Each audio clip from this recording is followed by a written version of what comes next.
aspiring actor Dustin Cruse passed away when he was just 28. Yes, he had moved to California. He wanted to pursue a little life in entertainment, and he'd been out there 2 or 3 times and then home 2 or 3 times. A lot of rejection in that business, and so he would stay out a while and then he would come home a while. So the last time he went out, he was out there about a month, and one day early one morning he was jogging, and he crossed the street and a car hit him, and there was a witness, but they couldn't identify anyone. It was a hit and run, and he was taken to the hospital and had brain surgery, but he didn't survive. So while he was jogging, he didn't have any identification on him.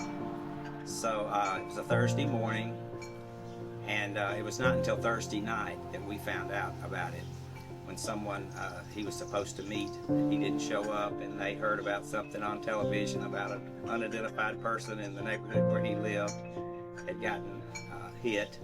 So he went to someone went to the hospital and identified him, and then called us. We all flew out there and said our goodbyes.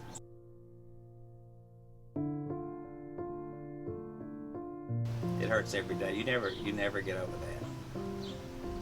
Awful thing, but you know, life is not perfect, and I have to believe that that all my prayers aren't answered. If they were, the world would probably be in a worse mess than it is now. But we just can't expect the perfect life. And he lived a very full life. Had lots of friends. There were about 400 people at his funeral. He lived a full life, and he did what he wanted to do. It just was cut very short. Though his death was sudden, Dustin registered as an organ donor, one of many millions of Americans. This empowered his family to make the decision to donate if he had not told them. I didn't know he was an organ donor at the time, but when the doctor told us that he was brain dead, he was on life support. The only good thing I could think out of the situation was that maybe he could be an organ donor. And since he was young and healthy, his brother who was there said, "Dad, I know he's an organ donor. It's on his driver's license." They had talked about it. I didn't know that, but that's the short story. That was in 2003. In the midst of a tragedy, a grieving family has some comfort in that their loved ones can save and improve the lives of as many as 50 people.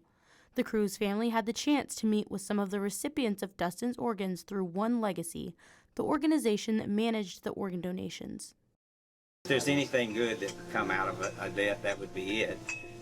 It's more positive for the families that received the organs, obviously, than it is for those who had to make the decision to donate. But we did get in touch with some of the recipients. One contacted us, and we were in communication a short time with a lady. Haven't been in contact with her for 7 or 8 years. She was a widow who was raising a son alone, and she had kidney failure, was on dialysis, and could not work.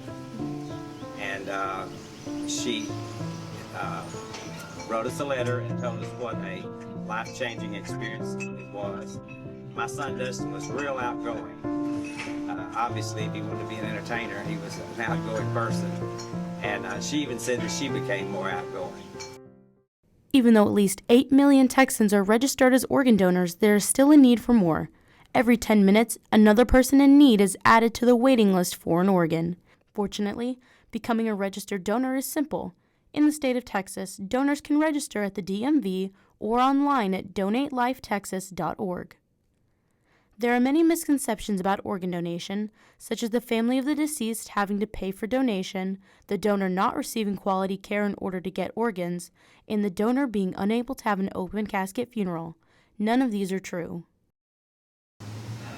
I guess there is some solace in knowing that one person's tragedy may have improved the lives of someone else.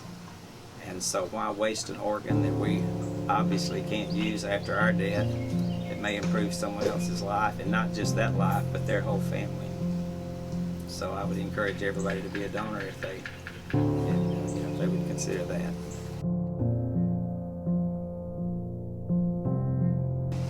There's no point in you having any of these organs after you die. So if someone else could benefit from it, why not?